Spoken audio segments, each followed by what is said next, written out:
Hello. Scientists tell us that climate is an intricate system responding to a great deal of influences that can trigger climate change and its devastating effects. Efforts at tackling that challenge is our focus tonight as we bring you another edition of Weekend File on the network service of the NTA. Good evening, and we're glad to have you join us on the show tonight. The immediate and long-term threat to people on this planet by climate change makes it the greatest environmental challenge confronting the world today.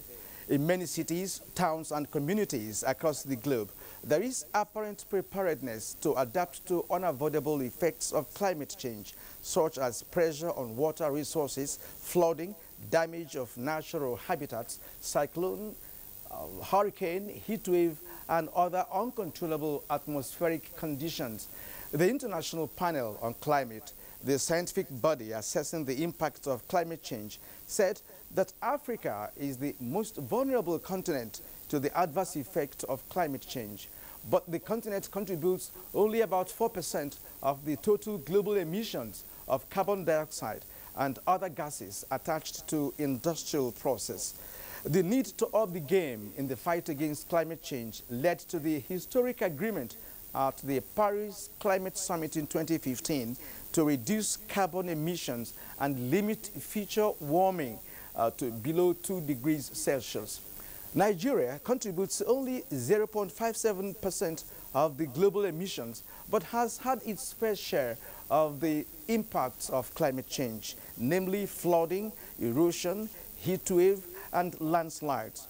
Tonight, let's share the views of experts in our correspondence report from our network centers, plus studio analysis on tackling climate change.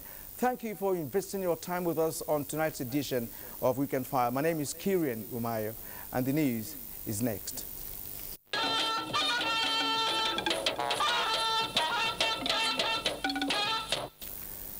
Acting President Yemi Osinbajo said it is important that African countries remain united so that the continent would take its place in the international community as it stands to benefit from it. The acting president said this while receiving in audience a special envoy from the Egyptian president Abdul Fattah el-Sisi, Ms. Moshira Katab, who is vying for the position of Director General of the United Nations Educational, Scientific and Cultural Organization, UNESCO.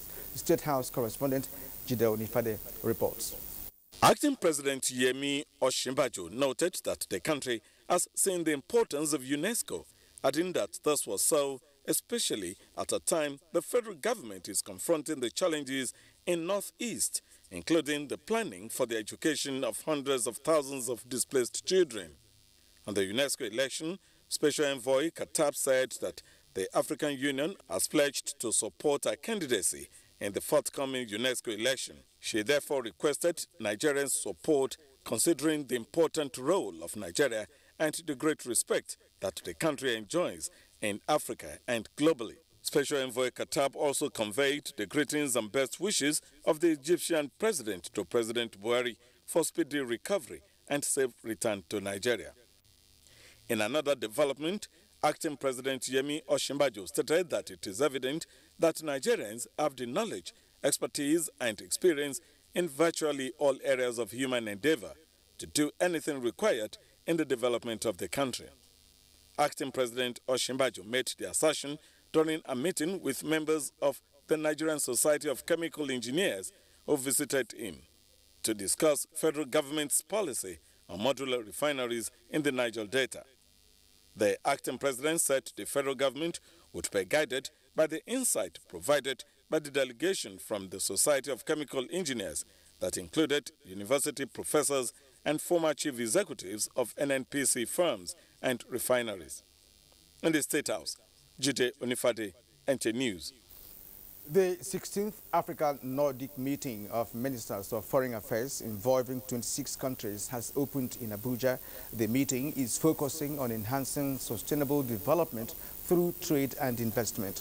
Foreign Desk correspondent Gabriel Odu has that report. The 16th edition of African Nordic Meeting of Ministers of Foreign Affairs is not only focusing on trade and investment, but also on peace and security, as well as human rights and gender equality. What we're really looking for is promoting direct trade between the Nordic zone and Africa. So we're in particular looking at market access for African businesses and also greater investment by the Nordic countries in Africa. And in this context, we're also looking for them to not repatriate the fruits of all their investments. We are in the business of skilling, not just educating, because education is quite general, but skilling appropriately, appropriate skilling of our youth so that they respond to the needs of the hour. When you look at the possibilities in Nigeria, they're huge. I think Norwegian companies are also very aware of social standards, the environment, and we want to be part of more job creation in Nigeria. The kind of investment we're calling for in Nigeria now, African, in Nigeria in particular, is investment into manufacturing and industry. There are 26 countries participating in the African Nordic meeting of ministers of foreign affairs. 5 countries from the Nordic region, which include Denmark, Finland, Iceland, Sweden, and Norway, while we have 21 African countries. From the Transcorp Hilton in Abuja, Gabriel Odu, NTA News. Meanwhile, the National Council for Arts and Culture is putting itself before the mirror as it charts newer ways to bring Nigeria's arts and culture to global dateline. One of the strategies the Director General Otumba Segun Ronsewe is adopting is hosting the 27 African Ministers of Foreign Affairs who are in Abuja for the African Nordic Summit. Elizabeth Banu reports.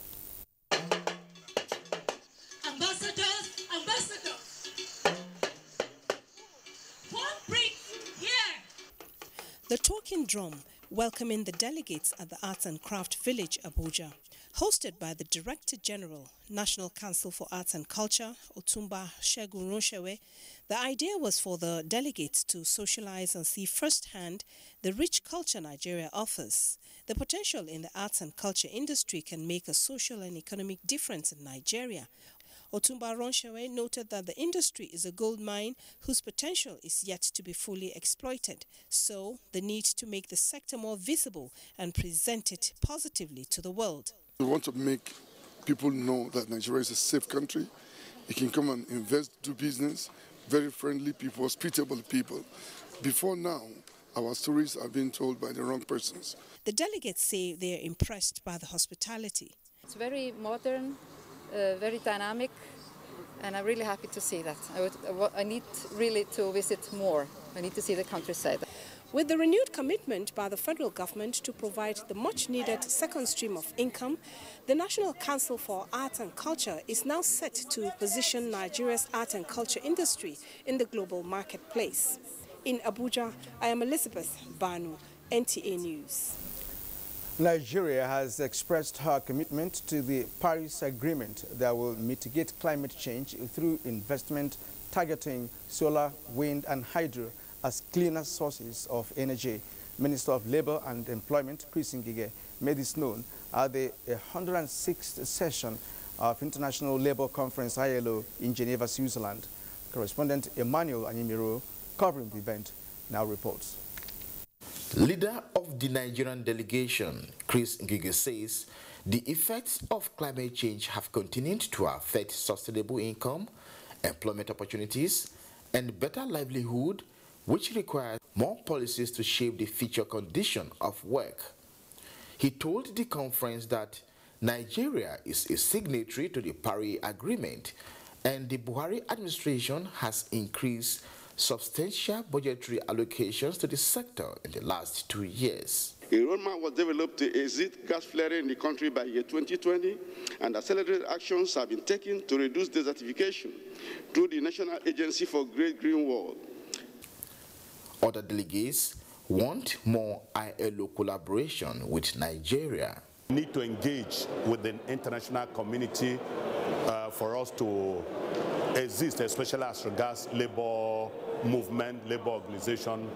It is a known fact that our chances at achieving the Sustainable Development Goals are greater if illicit financial flow activities are halted and the leaking revenue channeled to government coffers to support public service delivery.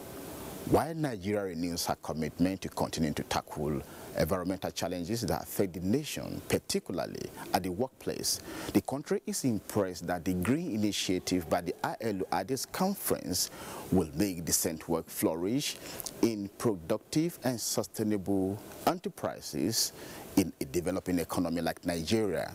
From Geneva in Switzerland, Emmanuel Ayemiro, NTA News. And back home here, Nigeria and development partners in the building environment insist that standard cannot be negotiated in the sector. This formed part of submissions as they joined the rest of the world to commemorate World Accreditation Day. Uche Mwizu was there for us. The instances of collapsed buildings and ban on Nigeria's products at the international market have been worrisome as Nigeria diversifies its economy. The Nigeria International Accreditation Services, NINAS, is one of the many bodies poised to restore standard and quality of products and services in the country.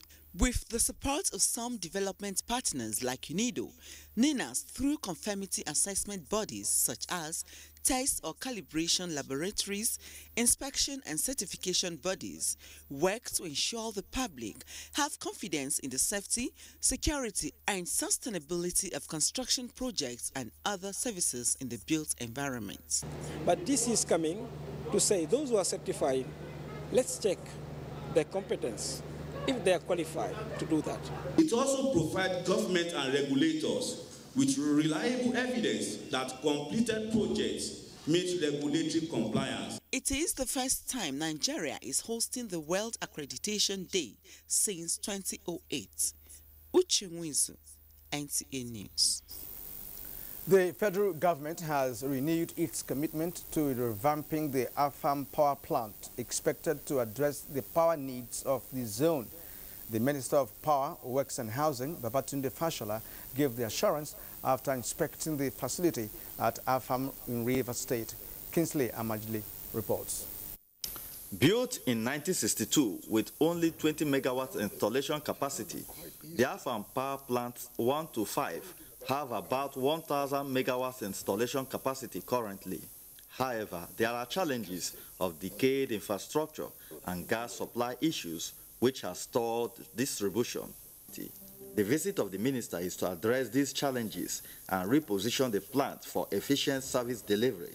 The minister disclosed that under the federal government's incremental power initiative, the Afam 3 power plant is expected to generate an additional 240 megawatts before the end of 2017. We are only able to produce 100 megawatts. This is as a result of failure to maintain over the years, and I think all of the maintenance work stopped. We are here to assess the progress of the work we have been doing in the last 17-18 months to get this place back to its optimum capacity. Leaders of Afam community appealed to the federal government to address their social infrastructural needs, which the minister promised to look into their request. From Afam, Rivers State, Kingsley Amajiri, NTA News. The Nigerian National Petroleum Company, NNPC, says it has recorded an impressive increase in the average national daily gas production by about 29% in the March 2017 edition's report. This is contained in a statement by the Group General Manager, Group Public Affairs Division, NNPC, Ndo Oramadu.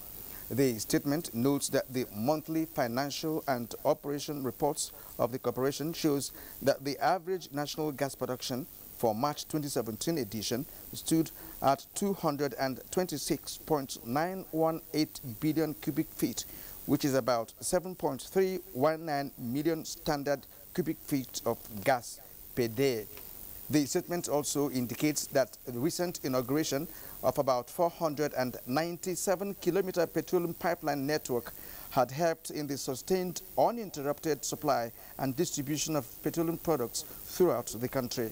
It, however, noted that within the period under review, pipeline sabotage had increased from 49 downstream vandalized points in February to 94 in March 2017. Nevertheless, the statement adds that there was an improvement compared to March 2016, when it posted 259 cases.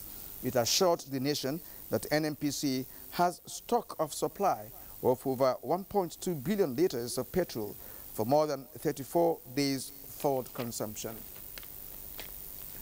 Now, the National Emergency Management Agency, NEMA, has commenced door-to-door food distribution in the Northeast under the Special Food Relief Intervention flagged off by the acting president, Yemi Osinbajo. The distribution commenced in Maiduguri, Borno State capital.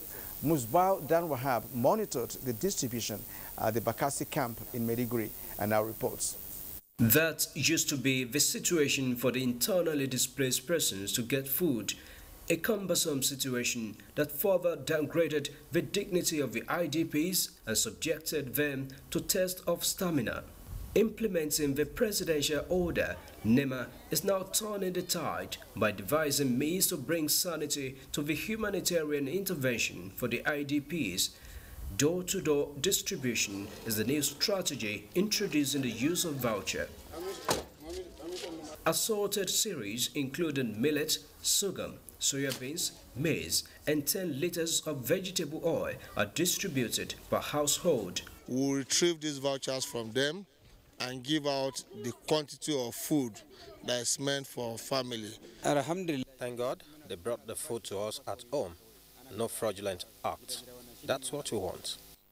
The first batch of this quarterly distribution is expected to be completed in 30 days across the northeast states of Borno, Yobe, Adamawa, Taraba, Bauchi, and Gombe. Our intervention will not stop at relief operation. We will provide livelihood options to the people and rehabilitation in the communities to ensure full recovery of people. And for the areas that these pickups cannot access, NEMA is already partnering with the Nigerian Air Force to airlift foods to such areas. From Maiduguri, Musbau, and Wahab, NT News. In line with the federal government's economic growth and recovery policy, ITF has come up with a template to transform Nigeria's economic fortunes through the encouragement of hands-on technical vocational skills. This was disclosed by the Director General of Industrial Training Fund, Joseph Ari, during a 3-day working visit to Katsina State. Correspondent Bashir Ibrahim Nababa reports. Studies conducted by the United Nations Industrial Development Organization, UNIDO, suggested that the population of Nigeria is expected to hit about 500 million people by the year 2050, which is an alarming indicator to an economy regarded by experts as consumer-based. In view of this, the present management of the Industrial Training Fund, under the leadership of the Director General, Joseph Ari, came up with a template called ITF Review Vision. In an interaction with the Governor of Katsina State, Aminu Bello Masari, the Director General stated that the major economies of the world today thrived by giving a push to their citizens with the requisite skills, stressing that Nigeria should not be an exception. So skills are really the main and major things that can transform an economy, transform the people of the country and the nation as well. Katsina State Governor Aminu Bello Masari assured of sustenance of the existing synergy with the fund, noting that no amount of investment is too much on human capital development. While in Katsina, the DG paid homage to the Emir of Katsina, Dr. Abdulmumini Kabir Usman. In Katsina, Bashir Ibrahim Nababa, NTA News. The Nigerian government congratulates the 7 British Nigerian candidates who won the elections as members of the UK Parliament in the elections held on Thursday, June 8, 2017. This was contained in a congratulatory letter signed by Senior Special Assistant to the President on Foreign Affairs and Diaspora, Abike Dabiru Erewa. The letter indicates that the unique feat is an evidence that Nigerians anywhere in the world will continue to excel and make the country proud, wishing them the very best. Well, you can watch this news live online via the NTA mobile app, which you can download on your Android device at the Google Play Store or at the Apple Store if you use devices with iOS.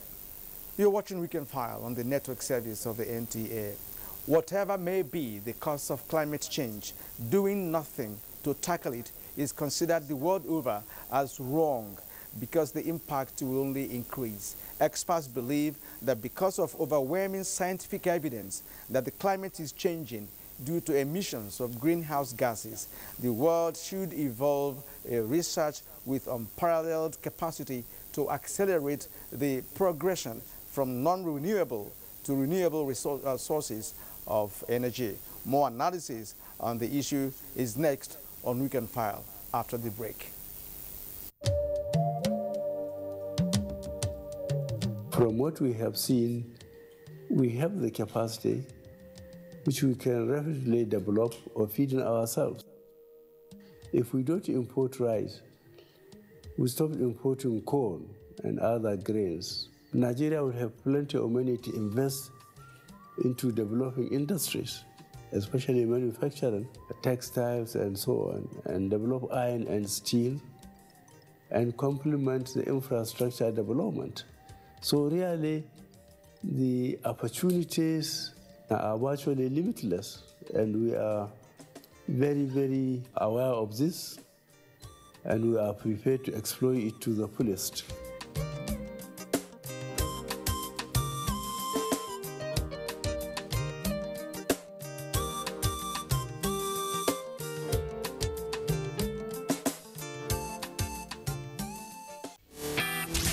I can't believe she just rejected me and my camera.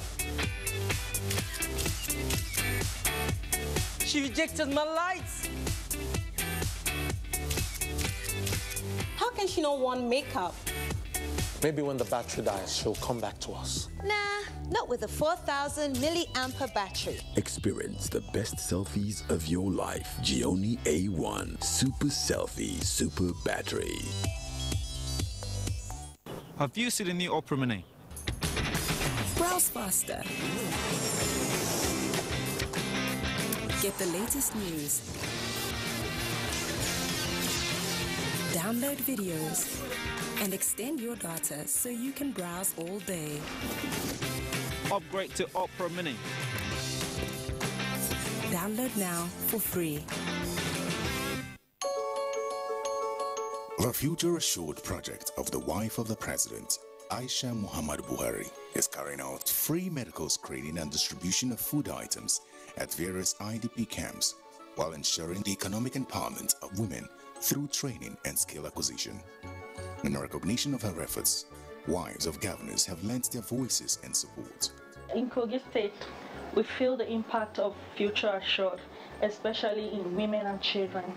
The Future Assured program of Mrs. Aisha Muhammad Buhari, the wife of the president, has been very assuring and still reassuring in Sokoto State. It has impacted positively in the areas of humanity, especially women and children. Supports the Future Assured initiative. Email programs@futureassured.org.ng. Future Assured, promoting and protecting the lives of Nigerian women and children.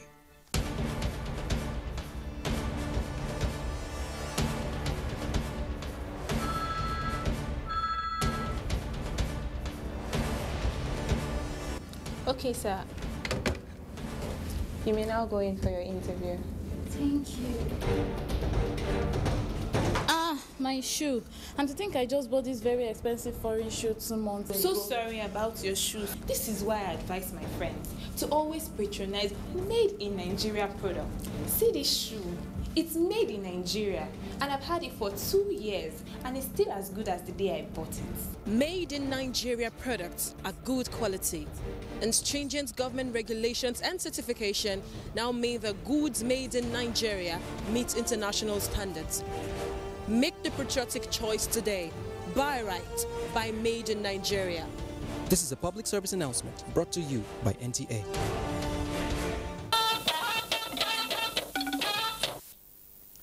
We thank you for staying with us up till this moment on your Weekend Companion.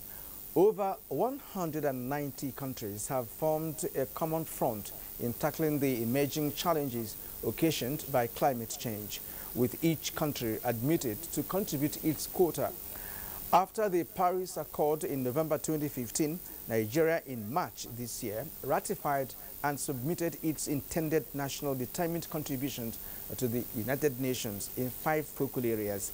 In this lead report by Mayor Ogidi, there's a reality of climate change in Nigeria. It tells us how we are going to mitigate this contemporary global challenge in Nigeria. Climate change or global warming is the alteration in the patterns of weather and related changes in ocean, land surface and ice sheets occurring over time due to the continuous depletion of the ozone layer. And this is a reality also in Nigeria. In 1976, the Lake Chad covered an area of about 40,000 square meters, but presently it's only 1,300 square meters, forcing over 5 million people into untold hardship in the north. Between 1990 and 2005, Nigeria lost 6,145,000 hectares of land, representing 39.2% of the nation's forest space, to desertification and drought. The impact of this is the scramble for green vegetation for survival between herdsmen and farmers in the Middle Belt and parts of the Southeast, culminating into crisis and food scarcity in the country. And in the coastal lines, especially in the South, South and the Southwest, the expansion of seawater as the ocean warms and the melting of the ice over land may lead to rise in sea levels from 0.32 meters to 1.41 meter, and the rise of 1 meter could flood as much as 18,000 kilometers of land, forcing as many as 3.2 million people to relocate and destroying infrastructure valued at $18 billion. The unpredictable weather patterns and the over 2,000 gully erosion sites in mostly the southeastern part of Nigeria announced the devastating presence of climate change. However, various efforts have been made, especially at national and continental levels, to tackle climate change. But the most drastic of all is the Paris Accord, where over 197 countries agreed to reduce the emission of greenhouse gas as well as global temperature well below 2 degrees Celsius, as contained in the 12-page accord. Agri, oil and gas, power, industry and transportation. So all these major emitting sectors have to see how they can implement the NDC. $100 billion is required to mitigate climate change globally by the year 2020. Initiated plans to launch sovereign green bonds in order to address specifically projects that will address climate issue. To restore lost forest due to desertification and drought, the federal government of Nigeria initiated the Great Green Wall project in the northern part of Nigeria. But the issue of reduction in the emission of gases from automobiles is central also in tackling climate change. NESRA has a program on mobile sources of air pollution. These mobile sources where every vehicle in Nigeria must be tested annually for the level of emission coming from the vehicle. You can plant a tree, you can raise public awareness, you can gather people and teach them about the effects of the environment and ask them to do something. They are afforestation, reforestation, agroforestry at the individual level.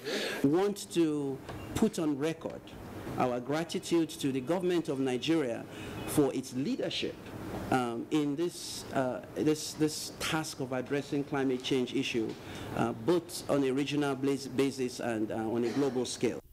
The pulling out of the United States of America from the historic Paris Accord, being the second largest emitter of greenhouse gas and a major financier of the $100 billion deal, no doubt brings somewhat setback to this global fight.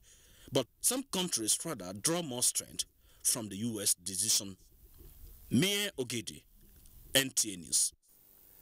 Thank you very much indeed, Mayor, for that background report with some vital information. Now, moving on, incessant ocean surge has resulted in massive erosion and loss of shoreline and coastal vegetation that help to check the impact of ocean storm and surge. Experts say the situation is aggravated by global warming and, of course, climate change. Jennifer Igwe in this report examines the impact of ocean surge and coastal flooding in Lagos, Nigeria. This picture was taken by Trevor Daniels in 1997.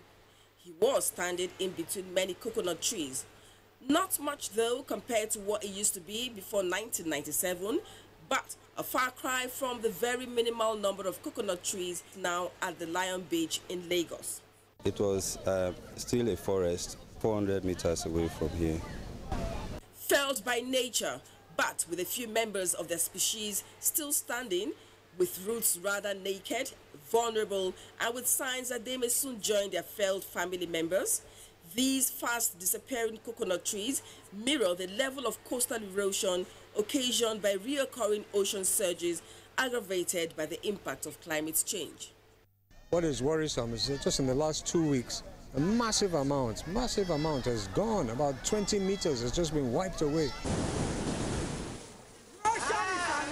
Neighboring Alpha Beach, for instance, for years was perennially characterized by ocean surge and flooding until intervention initiatives like these coastal engineering built out into the ocean from the beach to prevent erosion. These groins, experts say, though a blessing to the Alpha Beach and others along the Lekki axis, is one of the key challenges aggravating coastal flooding and erosion on Lion Beach.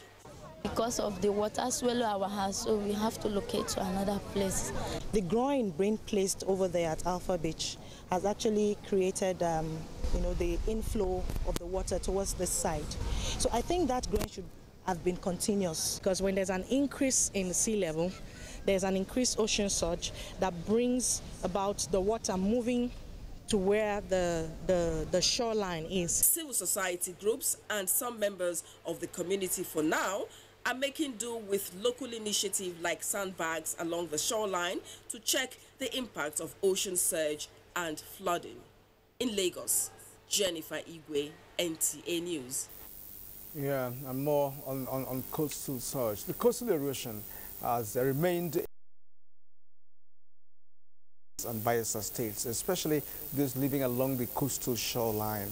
Kingsley Amajiri reports that, but for minimal efforts by relevant agencies, the communities rely on self-help to address the challenge.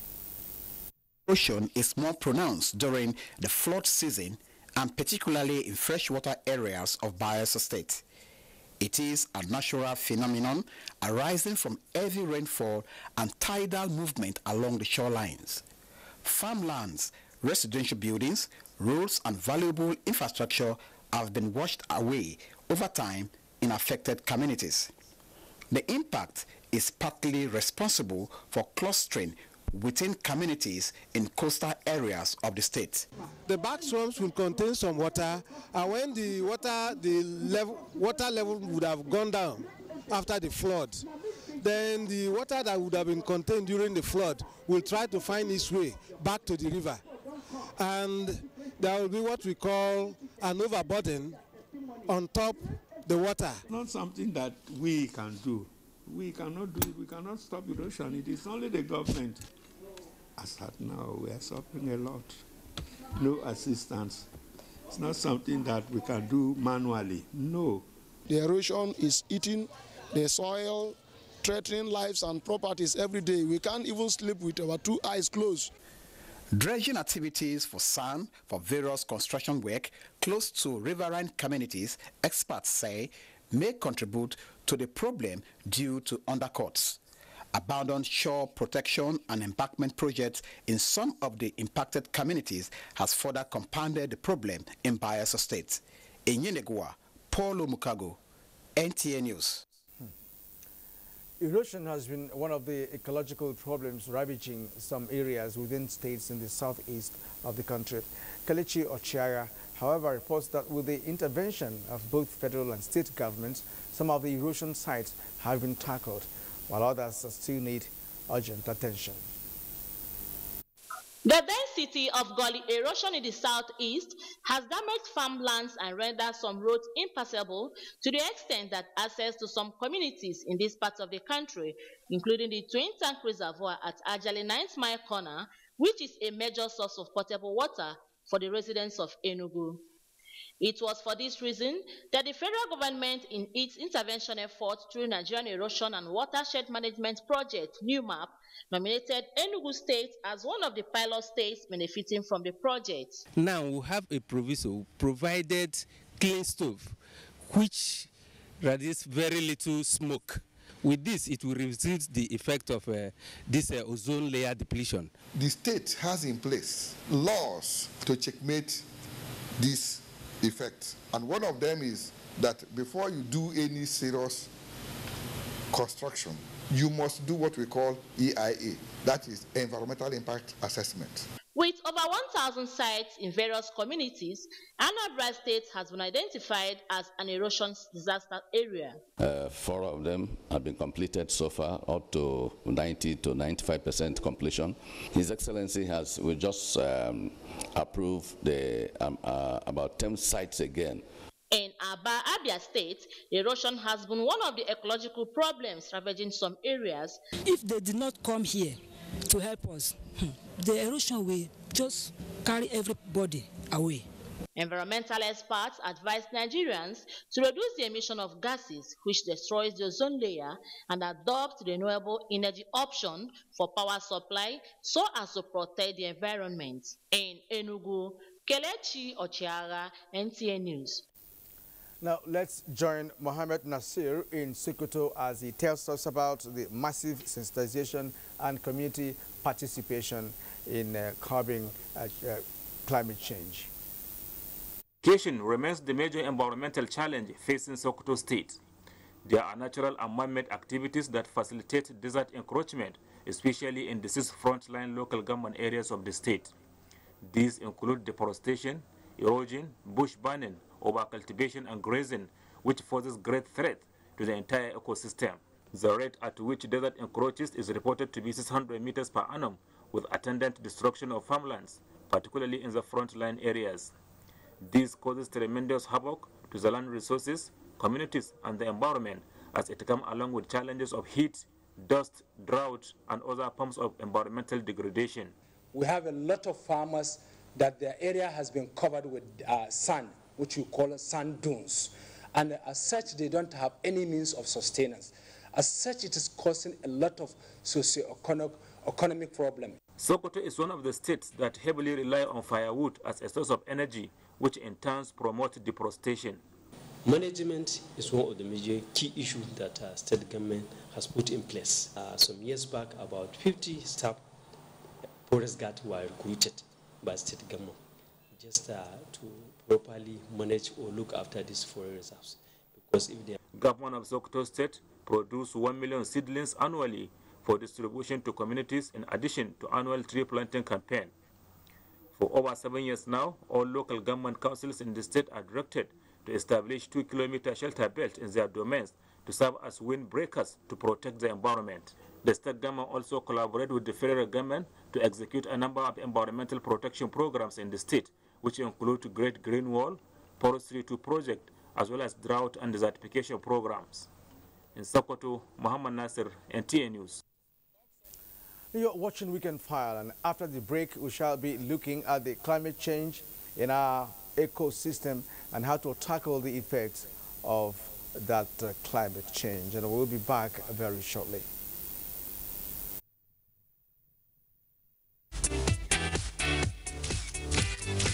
How can she not want makeup? Maybe when the battery dies, she'll come back to us. Nah, not with a 4,000 milliampere battery. Experience the best selfies of your life. Gionee A1 Super Selfie Super Battery.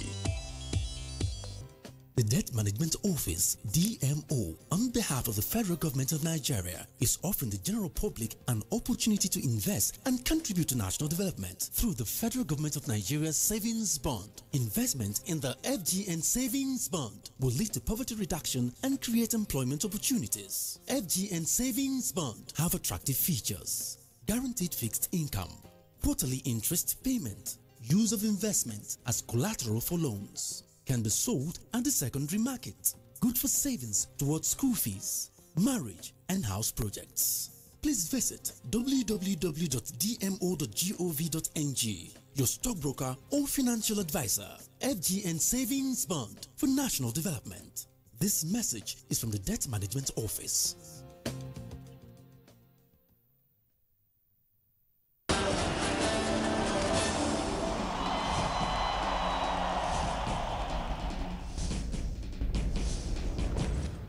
Issues in the sports sector remain one of the most debated among Nigerians due to the passion, followership, government involvement, impact on Nigeria's external image and our national life in the sports parliament. The NTA offers Nigerians deep views on issues with experts in the sports sector, offering in-depth analysis, hindsight, insight and foresight towards elevating Nigerian sports to the zenith, the floor of the sports parliament. So many things have been wrong in sports. We've been talking around it. We need performance expertise, and you can only get some of these where you have world-class facilities. How can sports deliver return of investment to attract the kind of money required to take it to the next level? We cannot interfere in the internal affairs of even the federations that belongs to us. Sports Parliament, a unique platform for sports discussions, showing live on the NTA, Thursdays at 11 p.m. Keep a date with the parliamentarians. The eyes have it.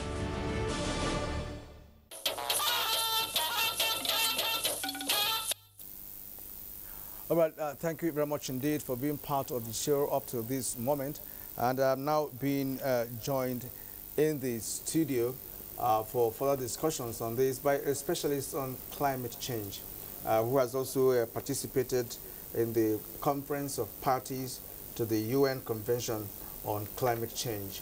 I have here with me in the studio Professor Emmanuel Oladipo. He is also of the Department of Geography, University of Lagos. So you're welcome to We Can Fire. Thank you. Now, as a professor of climatology, I would like to start by asking you to tell us what policy initiative would you recommend for government for climate change for our ecological system? Thank you very much. It's a pleasure to always talk about climate change. As Nigerians must accept that climate change is part of our life. There's nothing we can do about it. Whether we like it or not, to continue to change. It has changed in the past, to change in the future. But what is important is to try to understand how these changes are affecting us. Nigeria has made some progress, and we have a national policy on climate change, which was approved in September 2012. What is required now, in view of the various initiatives that exist in the country, is for us to look into that policy again, review it, and put all these various initiatives like the Green World Initiative, the New Map project, the proposed integrated coastal zone management, to put them in a holistic manner by which we have a platform in which we'll be addressing all the various issues in which climate change are affecting us along the coast, in the northern part, in the middle part, and in various sectors of our economy. Now, Nigeria participated in the November 2015, Paris climate, change initiative. Yes. And well, we hear that America has pulled out of that arrangement. Will it affect whatever is the proposed initiative by all these nations that we should tackle? Is it going to affect? What decision to be taken on that? I would first of all like to say that I'm very proud that we participated there in Paris, and the speech made by the president actually created a sort of uproar in which he made a statement that if about 200 million people are displaced by climate change from Nigeria, where will they go? Can anybody contain them? I think that really made everybody to think very well that climate change is a serious challenge to us. Unfortunately, we were thinking we made a lot of progress. America, under the new president, decided to withdraw from this. But to me, and to many people, many scientists, we are very optimistic that it may slow the progress. But there are a lot of good news. that will not make the whole thing to be a setback. Number one is that the largest emitter of greenhouse gases, China, the other large ones like Russia and India are continuing. And even within America, some states like California, Washington, New York, are already saying that they will continue to give their support to the Paris Accord, and some mayors, about 80 of them in America, also going along to implement this. And with that, when I believe that as time goes on, and American companies see the benefit of some of the approaches that are being used in the area of technological development, they will come, and they may not come as a government, but they will come. And I believe that as America eventually sees the progress that is being made and the benefit, America eventually come back to see the reality. Now, in some of our reports, you know, I believe you watched. Yes. There has been, you know, rise in sea level, and leading to flooding, coastal erosion, especially people who live in the, you know, shorelines, and this sometimes leads to deaths of inhabitants of these areas. Now, are you satisfied with our degree of responsiveness to these calamities? Briefly, the rise in sea level is not local.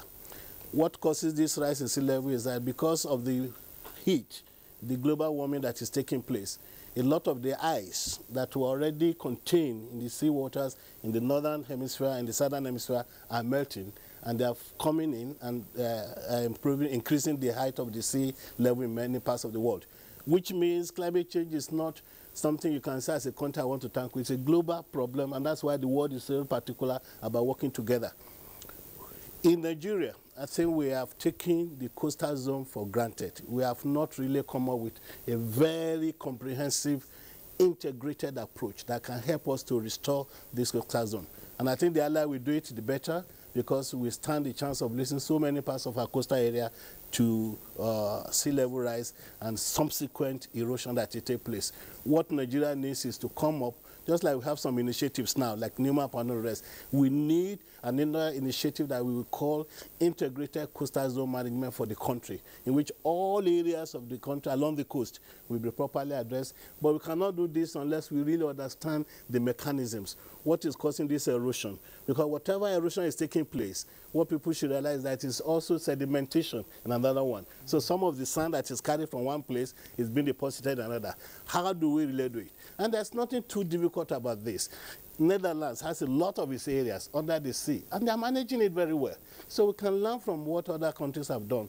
But what we need is the political will to put the issue of the coastal zone of Nigeria into a comprehensive development plan known as Integrated Coastal Zone Management, which we need to do soon. Now, with respect to mitigation, what would you suggest to government, to the stakeholders to begin to do? Because what we have just analyzed is a clear indication that there's no deliberate effort being made towards this. And year after year, we keep seeing, you know, flooding here and there. In fact, as last year we had about flood in 27 countries out of 36. 26 out of 36, states of the federation. So, which means that it's all over. Mm-hmm. All right. So you are a climatologist, and you're also involved in the globally on issues concerning climate change. Now, how would you advise this government, to key into what is the global practice with respect to mitigation and, in fact, addressing the coastal issues, because they are prone to this flooding? We need to do what I call a comprehensive assessment of what are the potentials for us to mitigate and adapt to climate change properly. The country is still full of very sectoral, piecemeal approaches. And unless we really come up clearly and try to understand what are these things, what is the role of government, what is the role of the private sector, what is the role of the individual, what can an individual do? For instance, if we are talking about energy generation, which is leading to some of these things, we are using fossil to generate energy. If you as an individual, you want to serve tea to your husband, and you put a whole kettle of water on the stove, you are using so much energy for a cup of tea So little things like that that people need to do that can help us to reduce the amount of energy, make our energy use more efficient, are very critical. But people have to be knowledgeable about these things, and I think the role of the government is to try to advocate a lot of these things much more than we are doing, so that individuals, the private sector, and the government, and the communities, we know exactly what they have to do. But the most important thing is that we have to accept that we must adapt to it. Our land use plan is very reckless. We are not planning according to us. A lot of the water areas, a lot of the what you call the mangrove areas, which are more or less watersheds that are really retaining water, are being cleared, for instance. So we need to plan and live and accept that every year certain areas of this country will undergo flood, certain others will not have flood. But which areas, we have to have timely intervention to be able to predict effectively, not just in Kwara State. No, we're in Kwara State. Which part of Kwara State will have flood, so that people can know how to prepare themselves for it. Right. One final question. Yeah. What is the nexus between climate change and food security? I think this is very critical. 90% of our agricultural practices in Nigeria are dependent on rain-fed agriculture. If the rain fails to come, we are more or less finished. So we have to really understand that all evidences are pointing to the fact that about 20 to 40% of agricultural productivity may be wiped out by climatic changes that are occurring. So we need to really start thinking of how to use our available resources in terms of water and other things that will relate to existing current climatic conditions to make agricultural productivity very effective and functional for future food security. Professor Emmanuel Oladipo of the Department of Geography, University of Lagos, thank you for coming on Weekend File. You're welcome. Thank you indeed. Thank you. Well, more to come as we have sports update and, of course, the weather outlook for tomorrow. Drug Administration and Control, NAFDAC, is working to ensure access to safe, good quality essential medicines with the World Health Organization pre-qualification of made in Nigeria pharmaceutical products, stiffer penalties for fake drug offenders with a review of NAFDAC laws, national, regional, and international collaborations, cutting-edge technologies, including the mobile authentication service.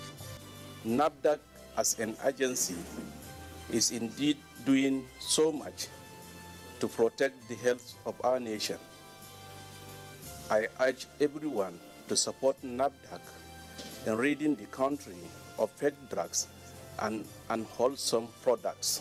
Let us support NAFDAC to win the war against fake drugs and other unwholesome regulated products.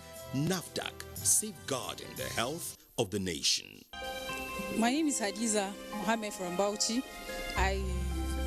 I'm one of the beneficiaries of Empower program. Yes, I graduated since 2010. The little money I got from my NYSC, I decided to start something with it. That is, I started selling firewood and recharge cards to take my family, my aged parents and my siblings to school. I was possessed one village, you understand? You know, I'm a degree holder, so I don't have much experience in teaching. So I have to, when I look at the children, I say, look, I have to do this thing. Even those that have experience, they are not better than I do. You know, the children are willing to come to school, but there are no teachers in that village. So I said, Kai, let me help these children. I'm also a graduate. Let me help them. Let them know how to read and write. Let them know how to read and write just the way I am. Let me try my best and see that they have gained something too, through me. We pray that Almighty Allah should give the president sound health.